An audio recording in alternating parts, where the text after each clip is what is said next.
What's up out there? We are back with some more Path of Exile 2, and this is a direct follow-up for last week's video talking about build variety in the game.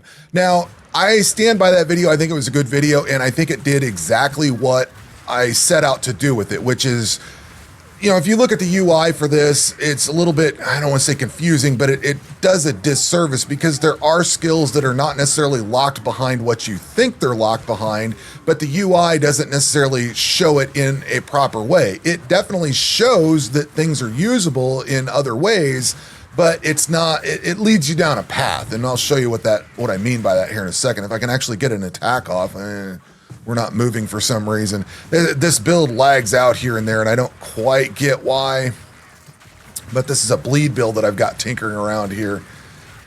But we had a really good conversation in the last video in the comments section, and like I said, I think the video did exactly what it set out to do, but the conversation kind of brought some things I hadn't really considered all that much, and it was a really good conversation. I'll try to remember to link the video above if you're interested in looking at it.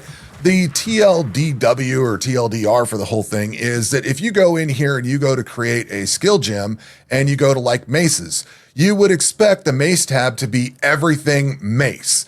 And you're mostly right, except if you look at like shield charge, it requires an armored shield.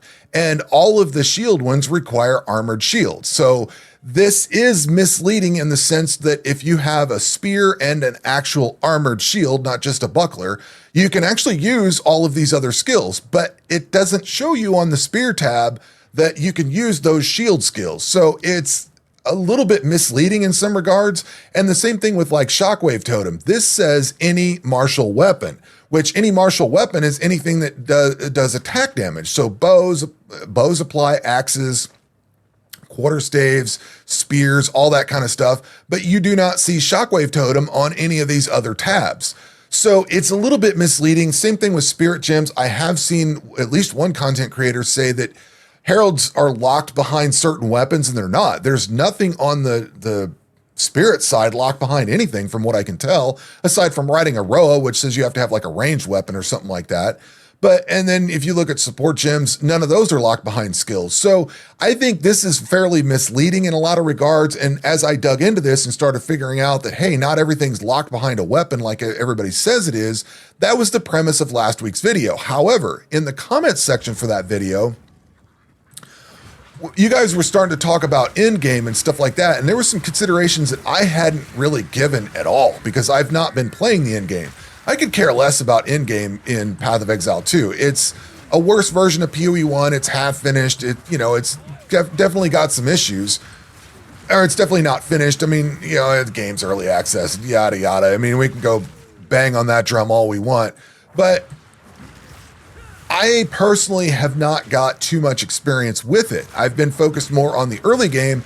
I've been trying to understand how skills work, how, case in point was last week's video, trying to understand what you can do, how much variety there is, how to do, like I've got this bleed build. I did that rolling slam build that turned into an ignite build. I did a Heat of the Forge video on it. I've got a spear-based version of that ignite build that I've started. So I took the rolling slam build, tried rebuilding it, and I wasn't really happy with the way it was being rebuilt.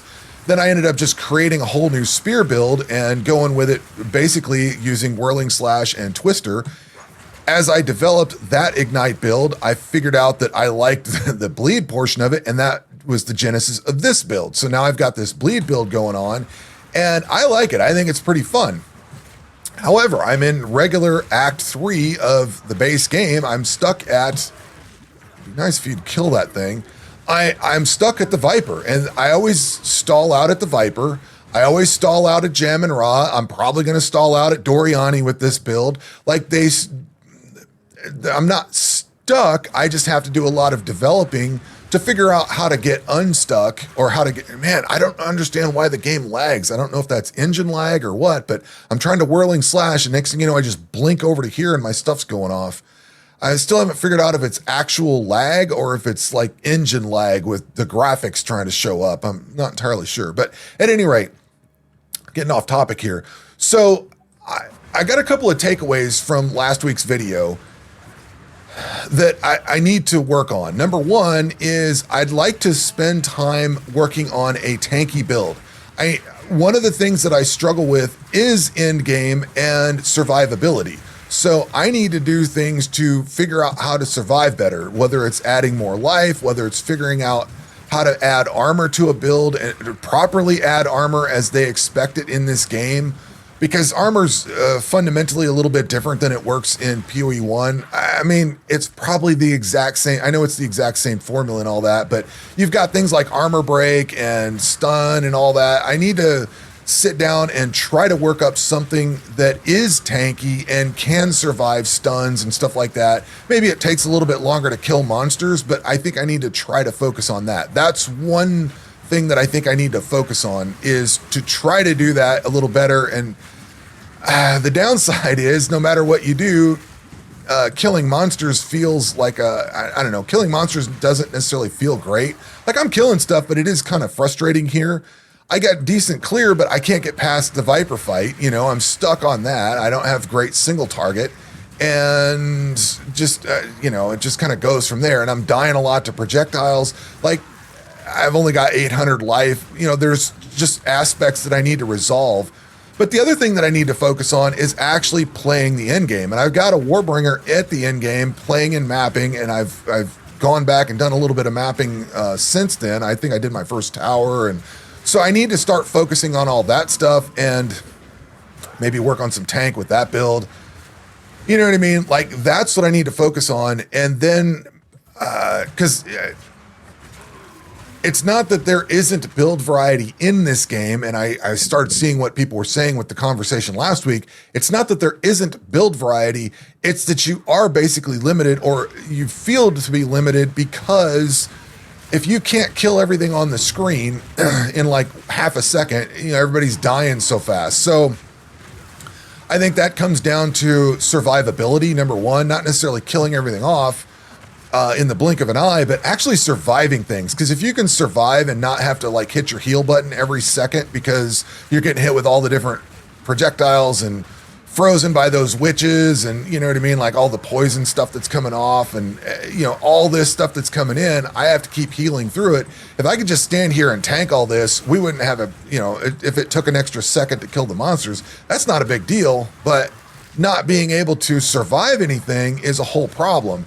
And as I've gone through and done some of the mapping, having extra portals, because I did do mapping last in the 01 patch or the 010 patch in December, I did do some mapping. It sucked ass. I hated it because I was constantly dying, and you had exactly one portal to do anything, and that was absolutely miserable to try to survive all that and just not die. It sucked. And that situation has definitely improved significantly, but I need to experience it in order to have a better take on the variety of builds in this game, because I'm not at tier 15. I don't have a build at tier 15. So while I can easily sit down and say, yeah, I mean, there's a lot of variety here. There's a lot of things we can do to tinker around with variety, but getting them through the campaign is one thing. And I will fully admit, I've been solely focused on the campaign portion of it, because I'm trying to actually go through the campaign faster, more efficiently, try to understand the way builds are put together here, because builds are different here than in PoE 1. It's not quite the same way. It's all the same ingredients, but it's a different, like you're not getting pizza, you're getting lasagna or something like that. So it's the same kind of ingredients, bread, cheese, meat, veggies, stuff like that, but it's in a different order of the way you do things. So I've been focused a lot more on the campaign, trying to understand that and trying to get through there. Whereas if I focused a little bit more on the end game, then I would probably have a little better understanding of what people are talking about as far as variety. So basically that's kind of what I'm driving down to. This build is fun, but you can see it's fairly squishy. I don't think it does enough damage, and it needs to have some things resolved with it. It's going to take a lot of R&D to make it go further, or I'm just going to have to do the loop that I just did, go through the last couple of areas a few times, or the Apex of Filth and whatever that other area is, the Drowned City or whatever. I have to go through those a bunch of times. I would go through this stupid gateway, but this thing's annoying, and to do the loop for the where the Viper is, to go through and kill everything over there. And like, if I wanted to come back, I just had to come back and recharge my flask. I have to go through this stupid gateway twice, which is an extra loading screen each time. So it's just not worth my time. I can go back through this other loop and keep going in there. But I am stuck on the Viper with this one, and it's going to take a lot of work.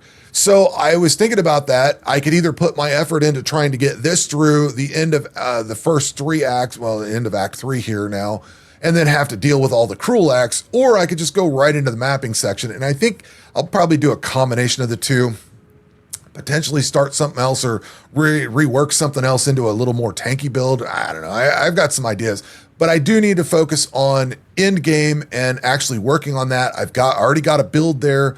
So regardless of all this other stuff, I need to focus more on the Endgame and trying to play through that and see how that goes and have a better, I think I have a good understanding of it now. Like, I know, I've already had a good understanding of it, but I've not progressed far enough into it to have a full appreciation for it. Maybe that's the best way to say it. But at any rate, that is going to do it for this video. We will catch you on the next one. Take care.